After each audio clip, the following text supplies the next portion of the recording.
The following may contain offensive language, adult humor, and or content that some viewers may find offensive. The views and opinions expressed by any one speaker does not explicitly or necessarily reflect or represent those of Mark Radulich or W2M Network. Please listen with caution, or don't listen at all. Hey! A triple feature, 3 films up on the screen. One's a little heavy, one's a little sleek, and one's just caught between. Laugh and cry and overanalyze. Dig through fleams with wide, wild eyes. Grab some popcorn, take your seat. 3 times the fun, 3 times the treat. Hey, a triple feature.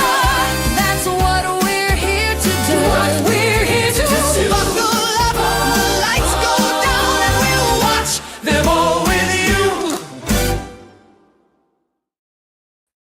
you. Good evening, and happy Black History Month as it rolls on here on the Radulich and Broadcasting Network. I am that Radulich. And joining me as he does each and every year, each and every podcast to celebrate the blackness that is history, ladies and gentlemen, the magical Negro himself, Jason Teasley. How do you do, sir? Hey, what's up, Mark? I'm doing pretty good. Living La Vida Loca and ready to start winding down our Black History Month here on the Radulich Broadcasting Network. And now we're looking at a genre this week, less than stellar Black History movies. These are modern satirical Afrocentric cinema. That's the thing. Honestly, we're talking the Book of Clarence tonight, the American Society of Magical Negroes, and They Cloned Tyrone. And in all honesty, I wanted to see the Book of Clarence when it came out. There was no time, and there was no spot. There was no room for it on the schedule. And Robert. then the American Society for Magical Negroes came out, of Magical Negroes, and I was like, that seems hilarious. That is right up my alley.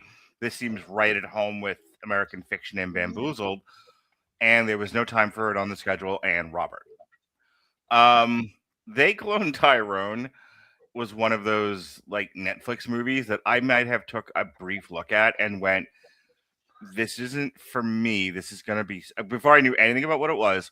So before anyone's just like, oh my God, how could you say that? You have to understand, I saw the title. I kind of maybe looked at the thumbnail and went, this looks stupid. I'm not going to watch it. I'm realizing that before I make those decisions, that you can't judge a book by its cover. And that before I make a statement like that, I really should at least research the movie and then make a decision. So when I put this triple feature together last year, it was, let me put together the movies that I've been wanting to see that I just haven't had time for. It'll be perfect for Black History Month. And then, so that was Clarence and Negroes. And then I was like, okay, what else is out there? And I was like, oh, well, I might as well throw They Cloned Tyrone on here. I know that was big when it came out on Netflix. Boy, am I glad I did, because let me tell you how much I loved.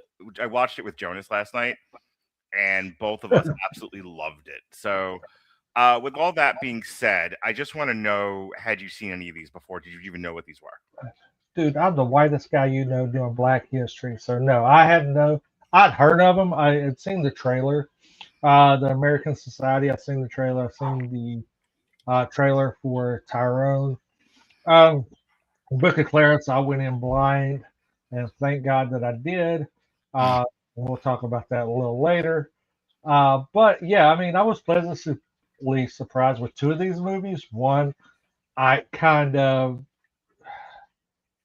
it was like, well, I'm not going to make that analogy because then that'll upset some people. It was like taking a beating. You're getting mugged. You just sit there and take it. And that's one of these movies. The other 2 movies I actually enjoyed, and their Rotten Tomato scores did not reflect anything. So I'm kind of glad that I went into everything with low expectations, because I wasn't disappointed with the majority of these movies. Yeah, I haven't checked out the Rotten Tomato scores. I haven't. There's been absolutely no buzz on any of these. Like like to my knowledge, there's no necessarily lasting cultural legacy with this. It was just they actually got compared to I can't remember what the fifth movie was, but the fourth movie it was compared to like there. When I say fourth or fifth, it was because there were five movies that got lumped together. One of them was another one that we did. It was called The Blackening. Oh, the Blackening was funny. I liked it. Yeah, we had a good time with The Blackening. That's what we Yeah. did that one last year. And what was said about The Blackening and was said about these movies is, especially Negroes and Tyrone, was how much they attempt to satirize Black culture, but seem to flatten it instead. Yeah. And I don't know. Was the fifth movie the one of the ones we did with the Blackening that had like was making fun of the purge, maybe? Because I would see that I feel that movie. I can't think of the name of it, but it would have fit. This is like the black family moved into the all white neighborhood. Yeah, I know which one you're talking about. I can't remember the name of it. Meet the Blacks. Yeah, and that might have been the other one that it was probably lumped into. Maybe. I'm looking through my notes now to see if it's here. It might have been American Fiction. Now that I think about it. I'm looking. Yeah, riveting journalism here, folks. A lot of dead air. Mark looking up stuff. Yeah, riveting show. You feel free to host your own podcast. It's really fine. I tried that multiple times and they fail. Or maybe that's as clear that you should just shut the fuck up and let me do my thing. All right. I make fun of one of the co-hosts. I had to have read it somewhere else. It's not in my notes. It's that I can tell. It's not in my notes that I did. And I didn't do that many notes on this. Like I barely talked about the Book of Clarence. Like when I was watching these, and I talked like Jesse does to ChatGPT. I did I did not do it at all for Tyrone because I just watched that with Jonas like clean. And then the Book of Clarence, I don't think because I was like half asleep during that one. But the American Society of Magical Negroes, I talked a lot into my phone about. And it's not wherever I got the idea that this was compared to The Blackening, it escapes me. But let's get into it. Enough of the jibber jabber. Released between 2023 and 2024, the Book of Clarence, the American Society of Magical Negroes, and They Cloned Tyrone reflect a new wave of Black genre satire aimed squarely at millennial and Gen Z audiences, fluent in trope critique and systemic analysis. Jeymes Samuel's The Book of Clarence, starring LaKeith Stanfield, reimagines biblical epic through a hustler's lens, blending hip-hop aesthetics with religious spectacle, though it struggled at the box office despite its ambition. Kobi Libby's Magical Negroes, led by Justice Smith, emerged from Sundance development in skewered corporate assimilation culture, generating more online debate than ticket sales. Meanwhile, Juel Taylor's They Cloned Tyrone, starring John Boyega, which I didn't even realize that was him until just now. Teyonah Parris and Jamie Foxx found success on Netflix, merging Blaxploitation homage with paranoid sci-fi. Collectively, these films signal a cultural pivot, Black cinema interrogating myth, stereotype, and systemic control from within the genre machine itself. Let's start with the Book of Clarence. Basically, this is kind of the Passion of the Christ, only it's not Jesus, it's Clarence. And Clarence doesn't know he's magic until like a third of the way through the movie. And then we just kind of follow his story. He gets mixed up with, the local crime syndicate.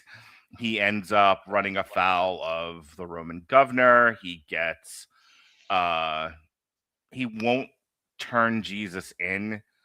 Jesus is black in this movie for all intents and purposes. There is a really great bit where there's another character running around that looks like classical Italian Jesus, and it's Benedict Cumberbatch, who was also made to be magical at some point. Either way, the movie ends with him not giving up Jesus, and so he is crucified for it, and then Jesus resurrects him, and that's the end of the movie. I'll go to you first, Jason. What did you think of this? It was rough. I wasn't a fan. I mean, I'll be honest. And Mhm. I had, and I'm not the most religious person, but Yeah, I you was know, wondering about that. If like this bothered you from a religious point of view. it did. I mean, I'm not a religious person, but I think that and I'm all about gray areas. There's things that you can't make fun of, but it was really hard for me to get into this movie because of the trying to think of the correct word. Um, trying because if it was nothing but white people, it would be called we'll call it coal burning instead of whitewashing. I don't know. That's just kind of taking that spin and race swapping everything. It kind of took me completely out of the movie. It was really hard to watch. I really just had it playing on the background while I was doing homework and stuff. And I'd glance up and watch it for a few minutes and then go back to doing homework while I listened to it. So it really wasn't engaging to me. I couldn't. I've watched horrible movies before, and I've been attentive to them because of the review. I've suffered for the craft mark, but this I could not even. It was like it was really hard for me to connect, even watch, to give it a full, legitimate, honest review because I was just so disconnected. I think my biggest problem with the Book of Clarence is it doesn't seem to know what it is. Like it's clearly riffing on passion mythology. It's clearly riffing on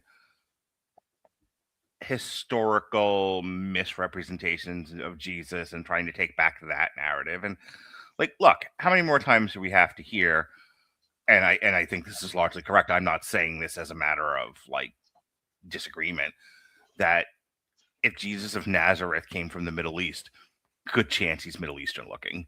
Like, I think like I've been inside some black homes. You probably have too, with the picture of Black Jesus up, and he's got like dreaded hair and stuff like that, and like he's not like very dark black. He probably looks. He probably looks. I said he probably looks like Egyptian, Kuwaiti, Iraqi, somewhere in that. Yeah, like an olive skin tone. I don't believe that he's probably like Black Egyptian in presentation. Yeah, I would go along with that. Like I said, do I believe that he was a fair white skinned man? No. No, it's been documented over and over again that an Italian man posed for that picture, and that and that when the Catholics institutionalized Christianity, that's the mythology. That was basically them planting a flag. Do I think that he was black? No. I feel that he was what here in West Virginia you call like a high yellow. Okay. High yellow olive skin man. I only bring that up because I think the movie wants you to think this is a bolder movie than it really is. I would have preferred if you're gonna tell the story of Black Jesus, like just fucking make him black then. Like just tell, or not just make him black, just tell Jesus a story. Why do we need the sidebar campaign with fucking Clarence? Like, I think that's like my biggest problem with this is that like instead of just going at it directly and being direct and challenging notions of white versus Black Jesus, just make a Black Jesus movie. And instead, they're like, he's here, but he's not the focus. Clarence is the focus. And, it's about finding your faith, because it's so funny. At the beginning of the movie, they're doing a chariot race and they run afoul of Benedict Cumberbatch, who was a dirty homeless. And his buddy that's with him is like, just run him over. And they do. They just run. Yeah. They just run him right over. And over the course of the movie, through miracle and growth, he becomes a better person, not one who runs over hobos in the street. And I think that's a perfectly nice story to tell. But again, I think the movie is tonally confused. Like sometimes it's comedy, sometimes it's a drama. So maybe it's a dramedy, but I don't know if it knows that. Yeah, I think the direction was lost. Yeah. Because some parts were serious, some parts you could see them really trying to dig in, but then you get parts where it was trying to be too lighthearted and it would take you out of scenes and take you Hmm. out of the movie completely, and you're like, okay, what's the identity? And I think that might have contributed to it as well. Been a huge factor because there was some good scenes where you dig in and you're like, okay, they're going to, you can sprinkle some comedy in, to break the tension every now and then. But I think they would go. It was whiplash. You would go from a really intense scene straight into an absurdly comedic scene, Hmm. and there was no gray area. It was either one or the other, and you just Yeah. constantly being thrown. And when you do a movie, Almost like the comedy is like a studio note. right, it's like this movie's too serious. We need to add this in, and it may have Right. been, and it was added in post. Like fucking executive produced by Peter Griffin. Somebody better throw a pie real soon. It Yeah, was like and that kind of mentality. Um, I wanted to piggyback on something that you said. well, hop Oh, on. I, I wanted to. I just dropped today. That's what I was thinking of. I just dropped today my TikTok on the show that Shay and I did at the end of January.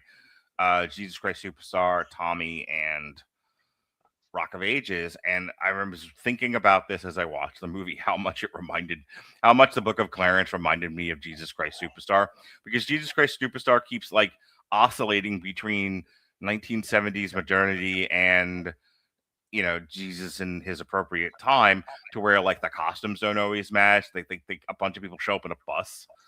It's like it's Yeah, weird. It's tonally and anachronistically all over the place, and that's kind of how this felt, where like everyone's very like deeply serious, like they were it was kind of like a community theater production of Mel Gibson's The Passion of the Christ, except when it wasn't, when it wanted to be a black movie.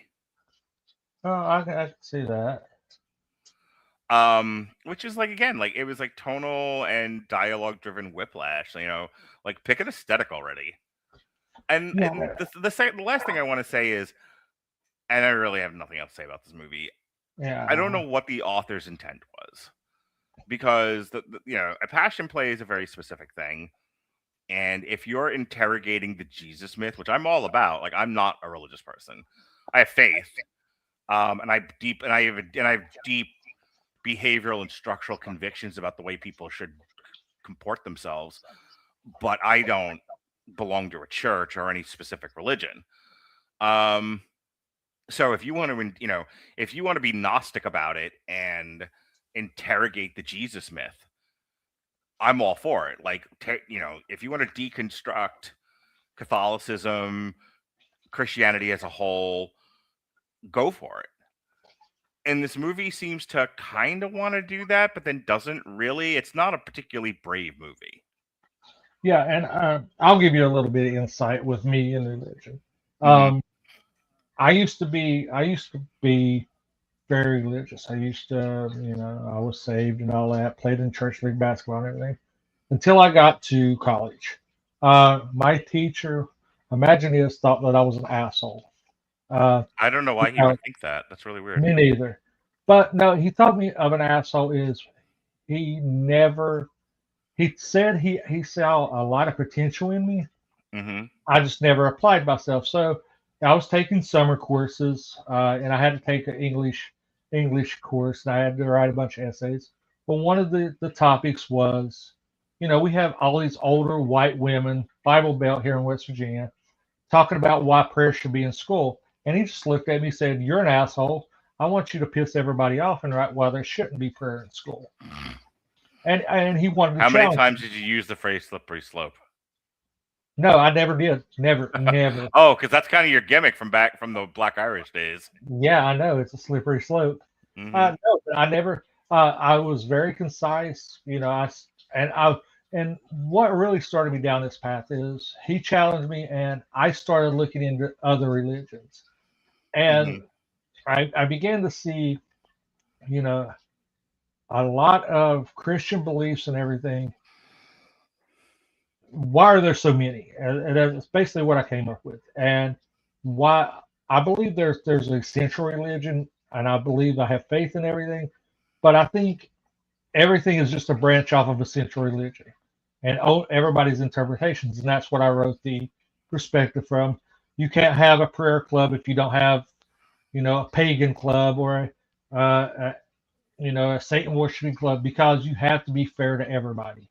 And this is back. This is way back then. They was talking about taking prayer out of football games, and I'm like, and I've played sports and everything, and I'm like, I'm all for it. If you want to have a moment of silence, pray the way you can, great, but don't get upset and pissed off if somebody on the team is, you know, believes in sacrificing a goat before the game and offers it up as an offering as their religious standpoint. You can't get upset about that. And I pissed a lot of people in that class off. But that kind of shaped me where I am. So I believe there is a lot of interpretations of things. Just like history is just what people tell you it is. And it brought up the whole point of, okay, the Bible's a book. Well, who was the editor? And people get pissed off when I ask that because they can't answer it. I'm like, okay, That's historically proven who the editors were. There's a big old meeting about it. Well, I'm saying I ask a question, who's the editor, and I'm like, and why is it in chronological order? And everybody gets really upset, and they're like, and I'm like, okay, so you see this, it's you have stories contained in a book. You want to ask another question that pisses people off? Like, this is the unadulterated word of God, and I'm like, well, which book do you follow? Because they're two different books, and they're contradictory. Like, and then you get into the whole discussion of Enoch and everything. Why was it suddenly omitted when the King James version came around? So yeah, and it's like, you have the Dead Sea Scrolls. Why are they never? Why can you not do it? And then I say, well, Jesus performed miracles in front of millions of people, right? Yeah. So you're telling me only 12 people could read and write, and they're the only people that witnessed this and documented it. Yeah. There's a lot. I think I've told you about the Laughing Jesus, right? No, you haven't. There's a book called The Laughing Jesus. It's about Gnosticism, and the first half of it talks about how the Jesus story is mythology, and every religion has it. Every religion, pretty much. I'm using loose language here for the purposes of conversation. Yeah. So not literally every, but the story of God's child God's child who is birthed, who's a product of a virgin birth, rises to become the Messiah, dies for your sins, and comes back resurrected a few days later, is not exclusive to Christianity. It's a mythology held by several religions on earth over time. And so that's the first half of the book, is that basically saying that, Christianity is a religion. It's not the religion, and Jesus is not wholly owned by Christianity. The second half of the book deals with agnosticism, Gnosticism, what it is, and why it's better for your faith, and yada yada yada. Check that out. Yeah, I actually did a TikTok on it like months ago when I was going through my Rattledge University stuff, which I should get back to someday. But I started doing TikToks once a day. It cut back on what I was able to do, especially when TikTok was pissing me off on an ongoing basis. But enough about that. My point is, we should wrap this up and move on. Going to what you're saying is, I think there's a lot to interrogate about Christianity. I think it's healthy to do so. Also, I think it aggravates the living shit out of people, because the minute you start poking holes in people's belief system, they get defensive, and it doesn't hold up under any kind of scrutiny. Like, I think if we had some of our more Christian friends, they would be frustrated with this conversation because they don't like having their belief system undermined with questions. That's, I think Harry once said, your new best friend, and he was talking about wrestling, but it applies here more than anything else. To those that believe, no explanation is necessary. To those that don't, no explanation will do. And so when you start doing what you're doing, what I'm doing, what this movie I think was attempting to do, you just you aggravate the believers, and the non-believers don't care. This is an interesting movie to put out. I think it's a brave movie to put out. The movie in and of itself is not brave, and I'm not entirely sure has a coherent point of view. And just the last thing on it, the premise of this movie is good. Mm-hmm. The execution is poor, and Yeah. that's where it falls flat. And that this movie could have been good. Like you said, if you could have really challenged people's belief and everything, and I think that's part of why this movie didn't do as good, is because people were uncomfortable. But, I wish they hadn't made Clarence magic. right. I wish I they think would this is a just kind stronger of. movie. I think if you have competing messiahs and one of them is bullshit, but because he has soul power, he people are flocking to him until he is found to be, I think the movie is stronger if he is crucified for being a heretic in the literal sense, like he's doing the Messiah thing for riches, to get out of debt with. I mean, that's kind of what they were going for, but then they undermine it by making him magical. You know what I mean? Yeah, and speaking of magical, we could talk about our next movie. Okay. So the next good segue. Jason has run out of things to say. The American Society for Magical Negroes. The plot is basically Justice Smith is the most awkward black kid on the planet, and I think that's what he is in every movie. If you like, I could have just as easily done a Justice Smith is awkward triple feature because he's fucking awkward in everything he's in. Like this, I saw the TV glow, and maybe and the third one just doesn't come to mind. But like Justice Smith, I'm gonna skip ahead here just so I can say this line, and then I'll get back to the plot. David Alan Grier saying, watching you walk across the art exhibit was painful. I was like, God, that is watching a Justice Smith movie. He is he is like Black Michael Cera. Like, what the fuck? How are you this afraid of the world? Anyway, I will get to it. The American Society for Magical Negroes. Justice Smith is an artist. He's a sculptor. He works in yarn. He does not stand up for himself. He is kind of wishy-washy and afraid of confrontation. He is then spotted by David Alan Grier, and David Alan Grier says, have you heard of the Avengers Initiative? He says no. And so he takes him to S.H.I.E.L.D., and it is revealed that there's a league of super magical Negroes whose whole existence is to make whites comfortable. Because when whites are uncomfortable, they get agitated. When whites are agitated, they tend to shoot black people. It's not a hard premise to understand, and I got it immediately. So they were like, so we're given magical powers as long as you act within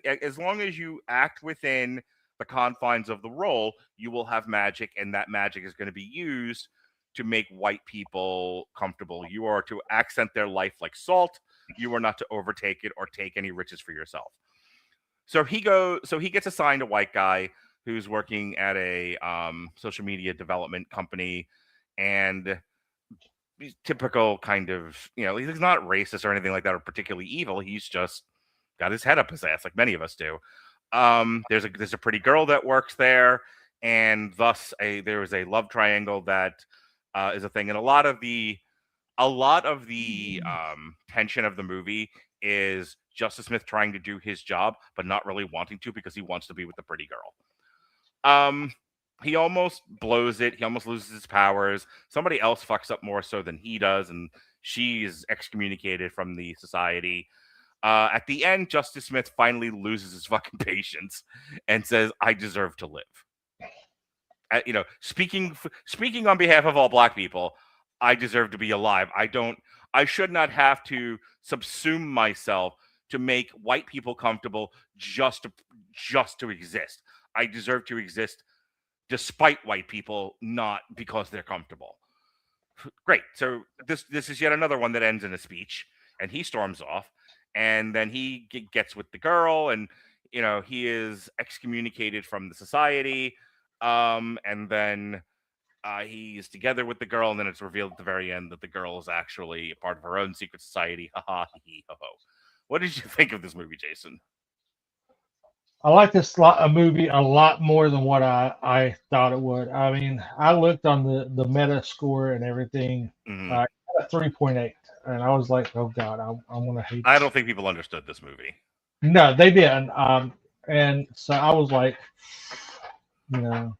it took me back, Mark. It took me back to a summer day where I was forced to watch a movie. But I actually got into this.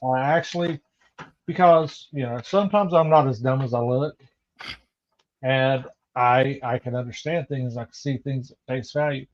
Um, I did get a couple of this movie did make me chuckle a couple times, especially when it did the riff of Bagger Vance and the Green Mile, Mm-hmm. when they're talking about their history of magical Negroes.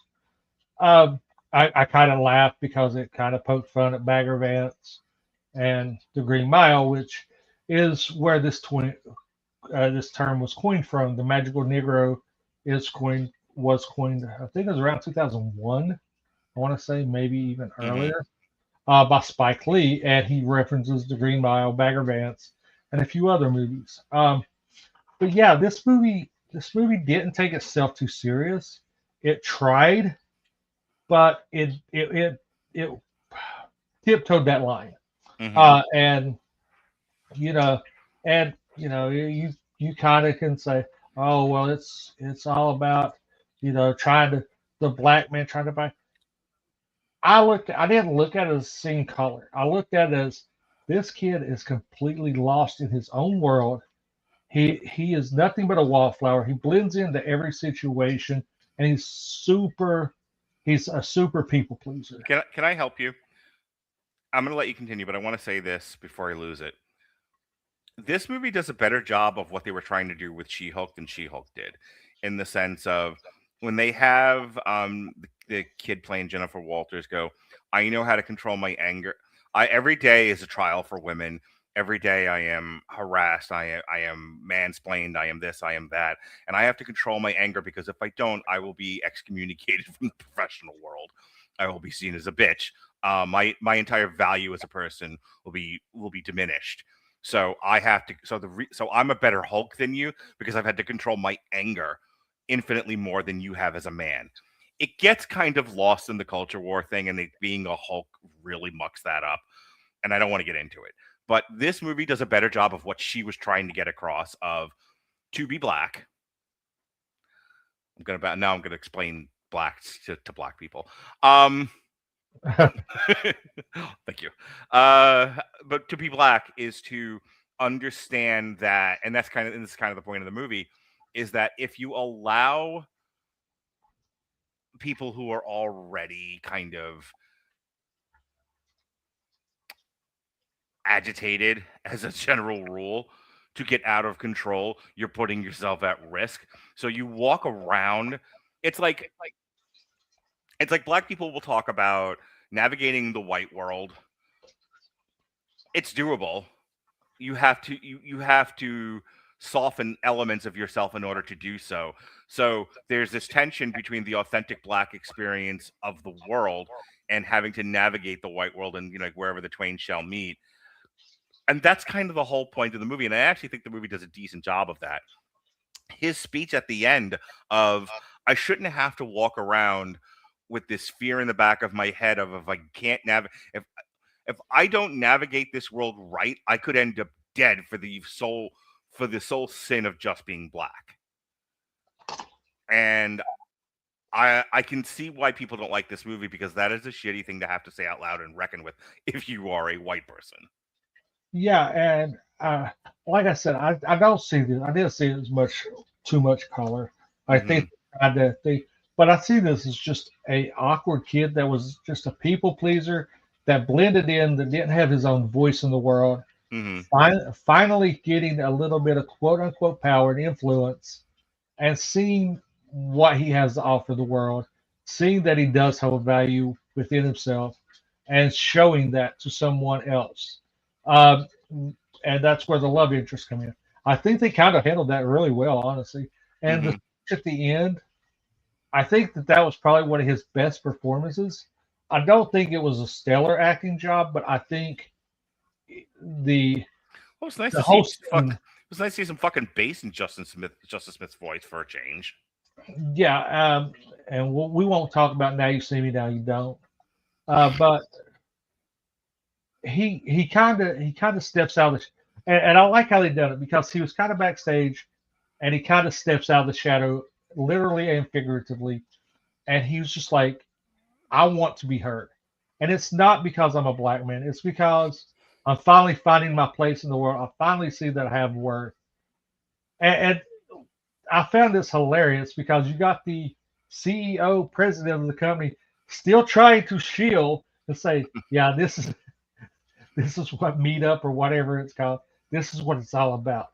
Yeah. He's finding your place. Yeah, he's Because being validated as he's like excoriating this company in his experience. Yeah. He's fucking being validated the whole time. Yeah, and it's like, well, I'm not racist. I don't have a racist bone. He's like, I don't care what you're saying. This is what I'm taking this as exactly what you said, and you're trying to divert and get away from what you actually said, and you're twisting it and the manipulation, the wordplay, and everything. Mm-hmm. And he's like, shut the fuck up. Hear what I have to say.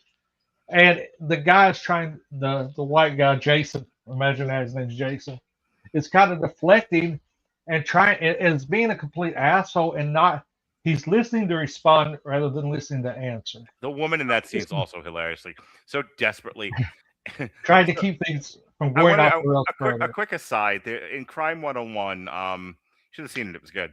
There's a bit where Halle Berry has been denied a raise. It's a partnership in the firm that she does insurance for, and she leaves. She goes into the office of this young woman who's there. She's the new flavor in town, and the boss is in there, and she fucking goes off, and she gets like a good 5-minute rant in, and then she's proceeded to walk out on her own, on her own strength. And Robert and I were joking about that because in real life they'd have dragged her out and shoved her into the box they cleaned her desk into. Yeah, you're not gonna and I thought about that because this movie does a better job of what would actually happen when you have an angry person of any color, but it helps to be black, ranting at somebody with any degree of power. Like, she is so desperately trying to keep a lid on things and calm it down and overtalk him and get him out of there. And it's not working. Justice Smith will not be moved. And it's a brilliant scene. and David Allen Greer in this movie is great. Oh, yeah. I mean, he's the heart and soul of this movie because you kind of see, and just like you, I grew up on In Living Color, and we got to know David Allen Greer from that in the days, and kind of grew up with him, and see him kind of go from that comedic and the more serious roles. I'm telling you, man, Don No Soul Simmons is still some of the funniest shit I've ever seen.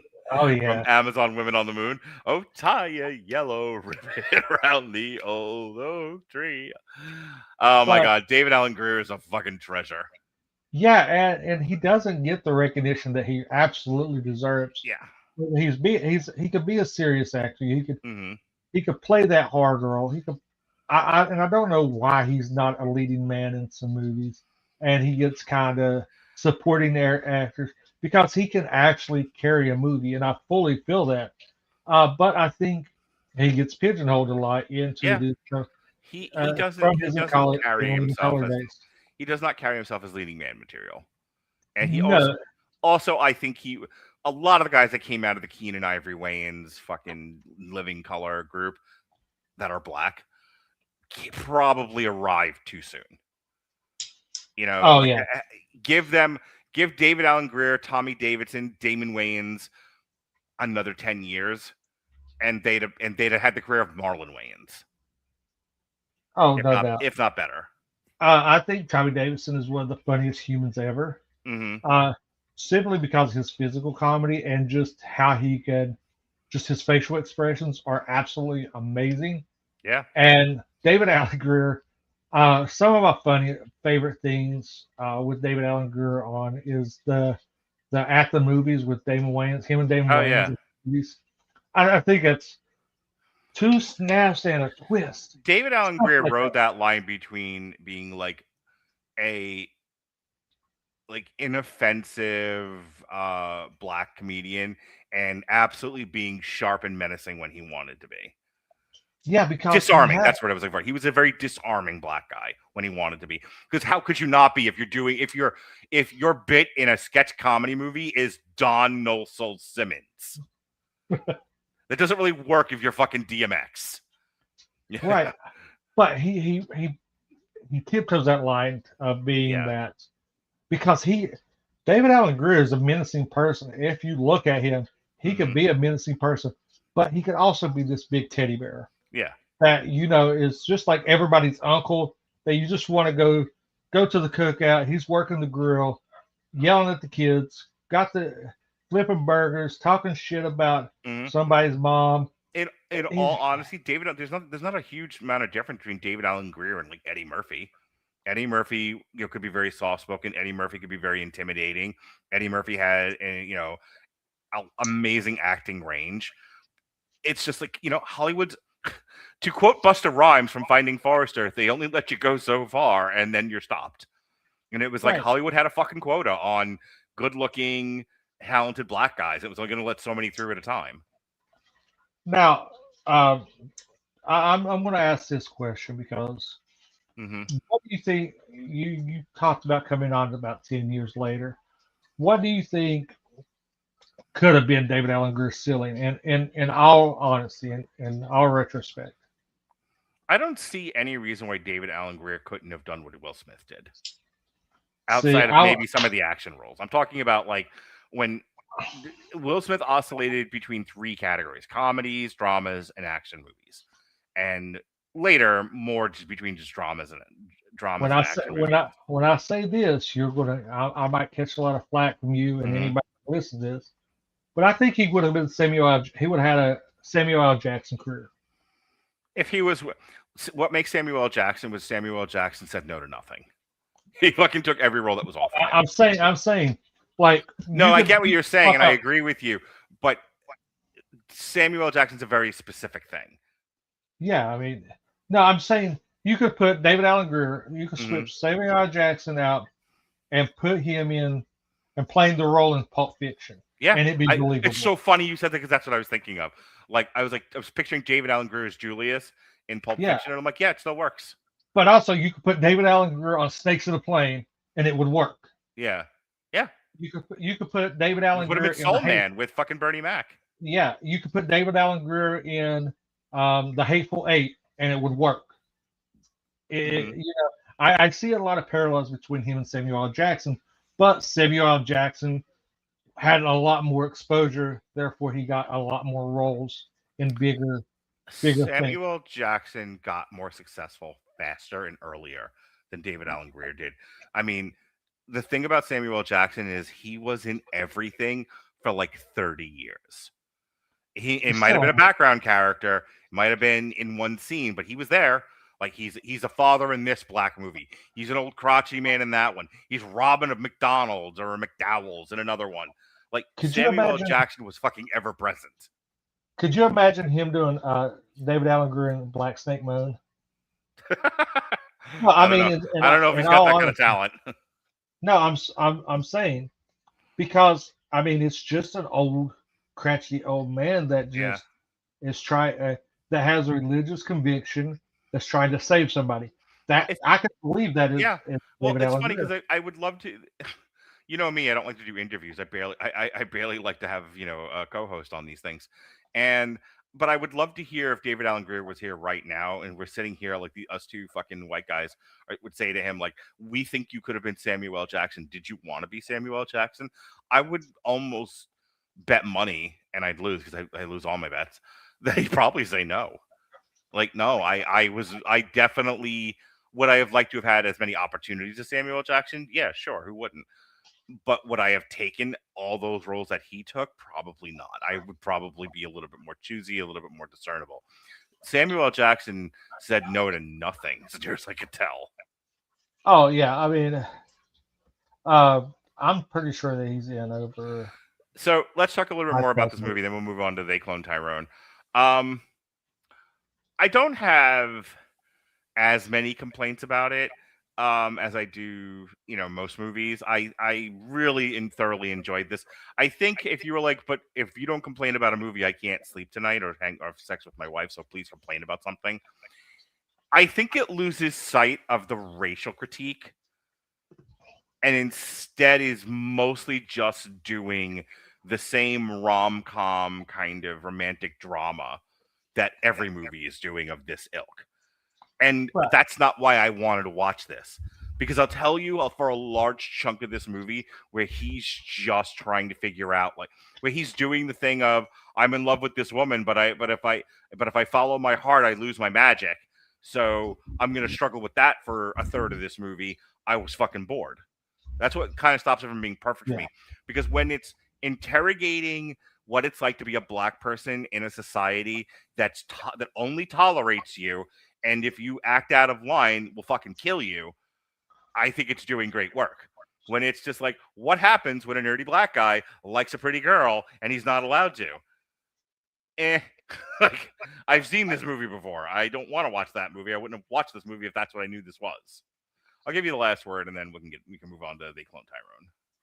Well, I mean, Samuel L. Jackson had 281 movies, so I mean that tells you the wonder. But this goes into the reason why I wanted to watch this movie, and I'm not going to lie. I mean, I'll be 100% transparent. Is the name. I want to see. I want to see magical Negroes. I had a preconception thought that it was going to be one thing, and it was going to be kind of like a grown up Harry Potter type secret society, like upper level black people influence. Like I was so waiting for a Jesse Jackson or a Colin Powell reference that you know, like that they're magical Negroes and that's why they got success in life and everything. But So you really wanted a like, Black Avengers, is what you're saying? yeah, that's what I mean. I thought this was going to be is the Black Avengers. Okay. But I like the fact that it was very low key, very a groundswell, and everything, and very grassroots. But I think they handled everything properly. Uh, and the funniest thing is, excuse me, when they first go out with the cop and they go to the club, and the cop shows up and he's fucking losing his shit. He dressed like most guys that went to the clubs in the 90s Yeah. and early 2000s. But when he gets to the door and the facade is up, he looks like Vanilla Ice. He looks like he came from a Vanilla Ice video, and he gets in, and it's just so funny that this movie kind of took the perception of the world, turned it on its ear, and shown it back and force fed it to us from a black person's point of view, and how people can be go unseen, and sometimes that you know black counterparts are just there to support the white people that the main Under have main pain of characters. death, it's important to remember that's the point the movie is making. Yeah. Is that black people will allow themselves to be somewhat second-class citizens out of out of a sense of safety. Yeah, Like I want to be able to navigate mainstream white society, so I'm willing to be a supporting character in this narrative. Which is it's a sad state of affairs. yeah, and Like if you ask like an average black person, like, do you feel that way? And their answer is yes. Like, how do you not feel guilty about it? And some like, I'm not doing it, but I'm white and I live here. I don't feel guilty about anything, Mark. I know you don't. You're a sociopath. But for those of us with a conscience, it can be affecting because again, it's one of the you don't want to say something as asinine as I'm not a racist. I have black friends, but it is kind of it's one of those conversations that you would have with a liberal about privilege. This is what they're talking about. You don't have to walk around society fearing that if you aren't a certain way, you're going to die. And I want to say this, and And this is something that I've been exposed to because, and I'm going to be very open and honest. My daughter has a boyfriend now. Mm-hmm. He's mixed, and me and him joke a lot. He is my black sounding board, and he tells me some of the most racist jokes, and I find them funny. Mm-hmm. And of course, I want to share one with you that he recently told me, Mark. Mm-hmm. He said, "What do you call 10 black guys standing in a field?" I don't know. What do you call 10 black guys standing in a field? Farm equipment. Dick. And he tells me that, and me and him, and he's just like, and when we was watching this, me and him had a discussion about it because he's in the Marine Corps, Mm-hmm. and everything, and me and him's got a good relationship. We're bonding, building a relationship, and and we have that. He has that respect for me, but we also have kind of a friendship. And I just said, man, I was like, I'm going to ask you a question. I said, I want you to be my sounding board. And he was like, and I asked him, I was like, excuse me. And I was like, how do you navigate? How do you feel? I was like, is it different when like you and Kinsey go out versus when you're in, uniform and stuff? He said, I will tell you this. He said, in America, not so much. He said, but when I was overseas, he said, people like to talk about America the way it is. He said it is way worse overseas. He's like, he said, I've been called stuff, I've been treated poorly and everything. He's like, just because of the color of my skin, way worse than I was ever treated stateside. And I was like, really? He was like, yeah. Yeah, people seem to think that America is exclusive in hating black people. It's not. No, and me and him had like I said, me and him had a heartfelt conversation, and Mm-hmm. I expressed me and him have a very raw, open conversations. I told him there's no things that we can't talk about. I told him if he's open to have conversations, we'll have difficult conversations, we'll have lighthearted conversations. But only thing I ask is to be 100% honest, be very upfront, very frank, and we've talked about some heavy shit. We've talked about some funny shit. We make jokes to each other. Everything. He recently got pulled over, and I asked him if he had to get out of the car and you know prove that he owned the car because whether they think it was stolen and stuff. I mean, I joke with him about that, and he's like, yeah. He said, yeah. He said I had to take my Afro pick out and all this. He said I had to. He said I had to use my. He said I had to use my white guy voice because he's light skinned. Yeah. He's very light skinned. I want to really quick, and then we'll move on to They Cloned Tyrone. Yeah. So I can't talk too much about it because this is a client, and my profession. I have to protect anonymity and HIPAA and all that. But I will talk about this because this has less to do with the work we're doing. I happen to have said to him in our last session, I was just like, you intrinsically think the worst of me, and it's only because I'm white. And it's not just because I'm white, but because you have had such shit experiences with white people in your life, as a professional, and you are older than Methuselah at the moment. So you have a lot of traumatic experiences, a lot of, I hate these words, but in this case, it's usable, like microaggressions with white people, that it is hard for you to not assume I'm the worst thing you could think of in any given time. And he was like, and it's funny because like I feel comfortable enough with this guy to be direct and honest with him. That's part of the work that we're doing. And he was like, and at first he was like, because there's a lot about him that are good attributes. I don't want to get specific. Yeah.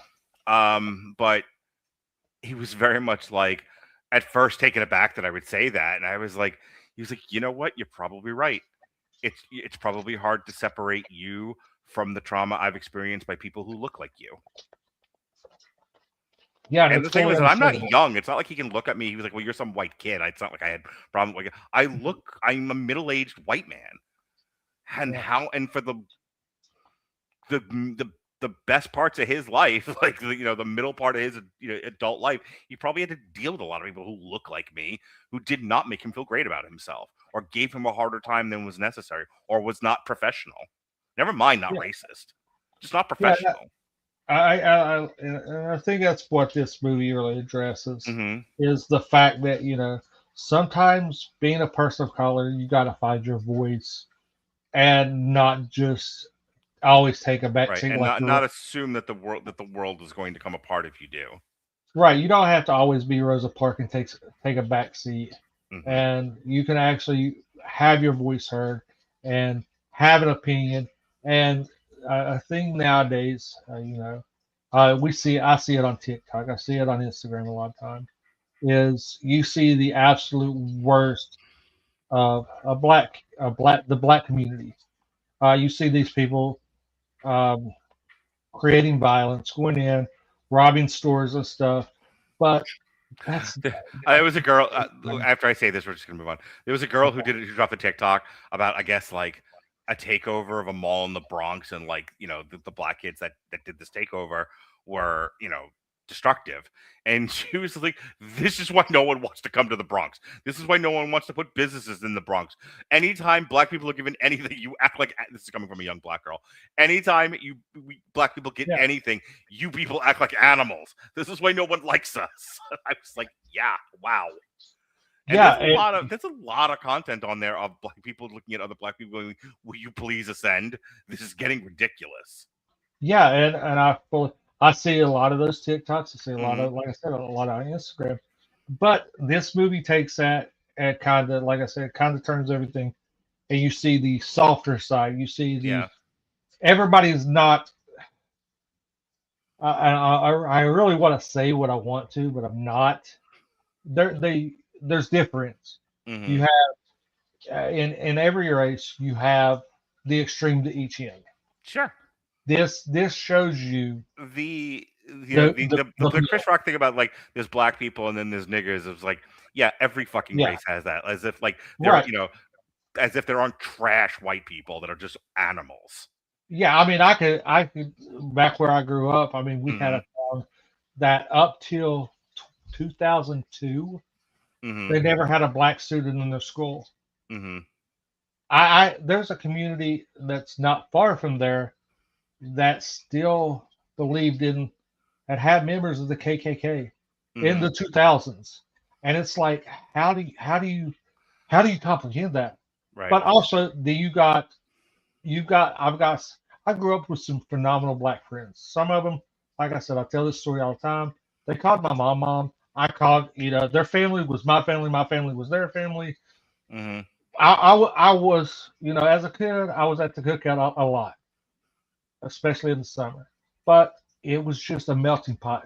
I Hmm. think, and you can attest to this because we're the same age. We went away from that to where we quit being humans and judging people on what kind of character they are, and went to the extremes of I hate you because you're a different color than me. Yeah. All right. Let's move on to, speaking of which, speaking of black paranoia, let's move on to They Yeah, Cloned Tyrone. So They Cloned Tyrone is very different than what I thought it was. This is, I thought it was going to be more of a wacky comedy.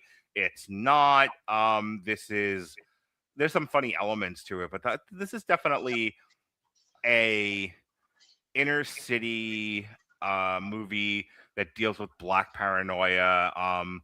It's funny, like it very much reminds me of like I'm gonna get you, sucker. In that, we're fighting the man, and the man is an actual guy. yeah. But that kind He of was thing. actually a man. Yeah. So They Clone Tyrone. So we have John Boyega. He's a drug dealer and a ne'er do well. And he is collecting money from Jamie Foxx, who is a pimp, and his one of his girls is Teyonah Parris. And in the course of trying to collect said money from said pimp, he is shot dead. Except that he wakes up the next day with no holes in him, and everyone's like, "What the fuck?" So he starts trying to figure out, like, I'm pretty sure I died. Like, what the hell Yeah, happened here? Um, and he finds out that, through some minor investigating, that he was cloned, and that his cloning was part of a bigger conspiracy of a large institution conducting experiments on the greater population of this one um, this one part of a city that's densely populated with poor black people. This is invoking the Tuskegee experiments. This is invoking crack in Los Angeles and the CIA. This is every like true and mythologized black story of how the government has gone out of their way to get them through experimentation, through conspiracy, through drugs, etc. So and the way that they find this out is like they go to eat chicken. It turns out the chicken is drugged and it's doing something to people. They go to a hairstylist and there's something in the gel and they realize, oh my God, it's not just that they cloned. The guy's name is Fontaine. It's not just that they cloned Fontaine. They're doing all kinds of shit and it's everywhere. So at that point, it's a lot of following them on their adventure to figure out how far does the conspiracy go. They end up running afoul of one of the goons. The goon almost kills him, and basically was like, every question you have, we have an answer to. There's nothing you can do. You are powerless. This is important because the feeling of powerlessness when, as an impoverished person, as an impoverished population, is pervasive and permeates this movie in a way that very much editorializes the black experience. So, for many. That said, at first, our hero recoils and says, "It is all hopeless. There's nothing I can do to defeat the man. I will sit here and die." And then the girl ends up getting kidnapped, and they've got to save the day. And he teams up with the bad guy who had shot him in the beginning of the movie. And then they get down into into this large institution, and they take it over, and they destroy the experiments, and they set the clones free.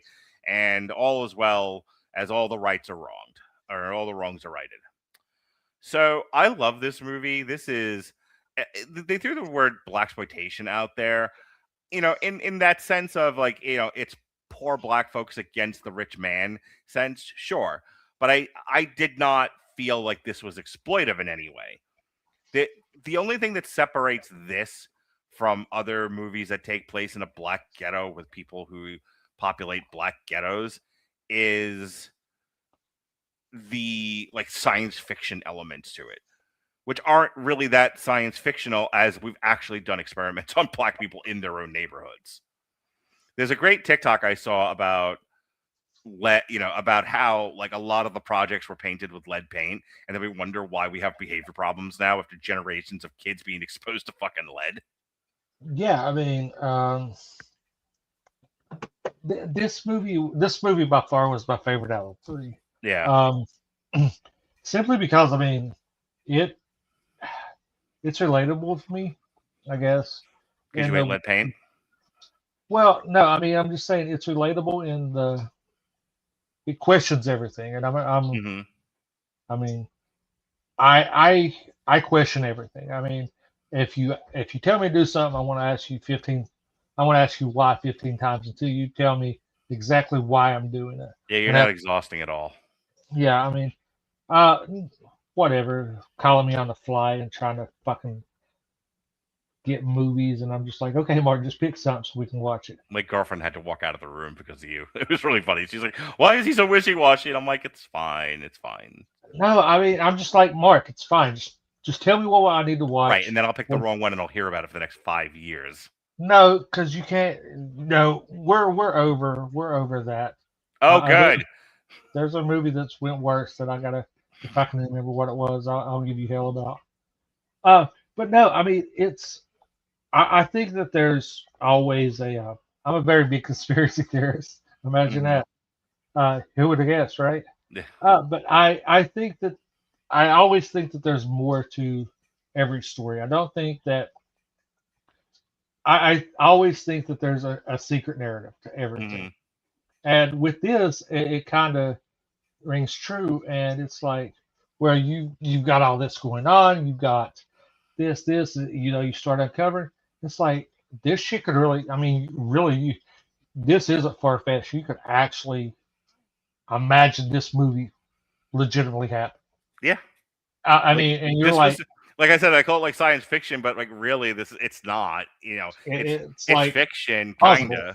Yeah, It's it is plausible. absolutely. This is one of the more plausible, like Yeah, fictional tales I've seen in quite some time. and it doesn't take itself too serious. I mean, Hmm. it has its moments, but going back to the book, Clarence, this has a direction. It knows it's to not take itself too seriously, but to hammer aspects home and just sprinkle in the comedy when needed.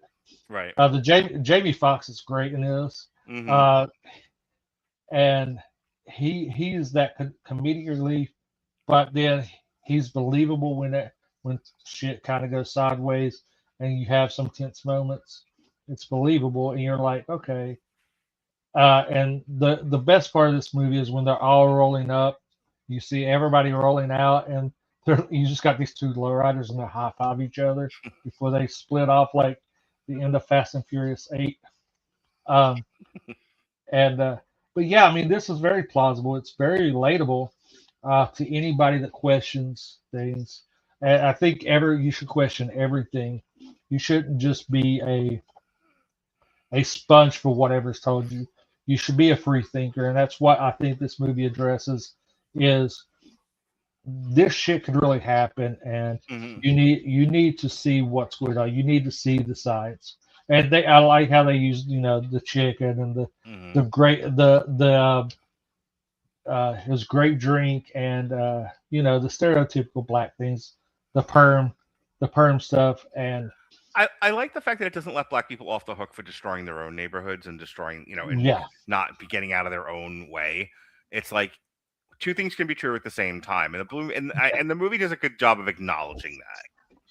yes, and that's something else I was going to say. I'm glad that you were more eloquent saying, yeah, two things can be. You could be questioning everything, but then you could take accountability for your action. Hmm. And I think this is a movie that balances out perfectly and addresses everything. Yeah. There are some craft things I didn't love about it. It's very dimly lit, so like I it might have just been how far away I was sitting from the TV, but it took me a while to realize that was fucking Jamie Foxx. Because the scenes that he's in the beginning are so poorly lit. Well, I mean, it's probably on a budget of like $3 million. I mean, it's Probably. a very big budgeted film, so But it probably outside, was on a it's also shoestring too budget. long. Like this is a 90-minute movie. They Yeah, could have gotten away with this in 90 minutes, and this thing was over 2 hours long. Like it's just over 2 hours, but I feel like if we got the kids to the mall a little bit faster, and this is a tighter movie, everything that happened in this movie could have happened a lot faster. Like you could have shot John Boyega in the first 10 minutes of the movie. You could have had them discover the underground bunker 30 minutes into the movie and spend another 30 minutes going through running afoul of the villain, being discouraged, yada yada, yada, and then the last 30 minutes is the plan to bot the man. You're done in 90 minutes. This got excessive at times. The only thing I really didn't like about it, all of a sudden it was dimly lit, is I feel like it was going out of its way. The Black Klansman, that was the other one. Sorry. Epiphany moment. Yeah. It went out because it occurred to me just now because the Black Klansman like gets to the fucking point and is a pretty tight movie. Like it's a Spike Lee movie, so it's probably 12 hours long. But like, it doesn't feel its length. I remember seeing that in the movie. It's like, oh, this doesn't really bother me how long this is. This one, I was getting a bit restless. Yeah, I think it's going to be at tops hour 45. Yeah. No more. Yeah. Definitely no more than 2 hours. Well, I mean, you didn't even have to go into. You could have just showed him getting killed in a cold open, Mm-hmm. and then just go from there and have him, and then do the cold open of him getting shot, and then after your title card, have him waking up the next morning like nothing happened, and just go and launch from there. I mean, that would have took a good 15 minutes out of the movie. Like it really wants you to like him searching the room, for example. It wasn't terminable.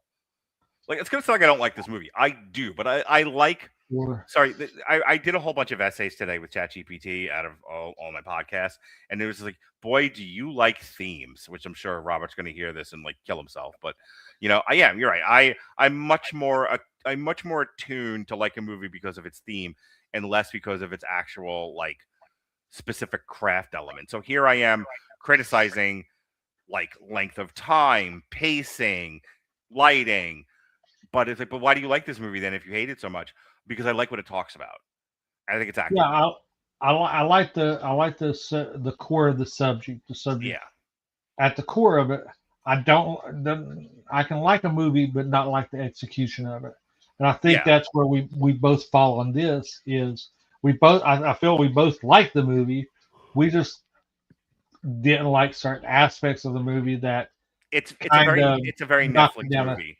It's a very Netflix yeah. movie, as this did not get the second pass through editing that it would have gotten it into movies, but because the algorithm wants you to the streamer and the algorithm wants longer features, there's no motivation to cut anything and make this tighter.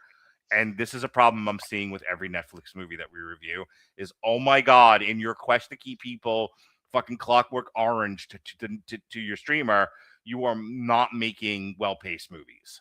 Yeah, it's Netflix paid for this, so they're going to get their money's worth. So we're going to make it 2 hours.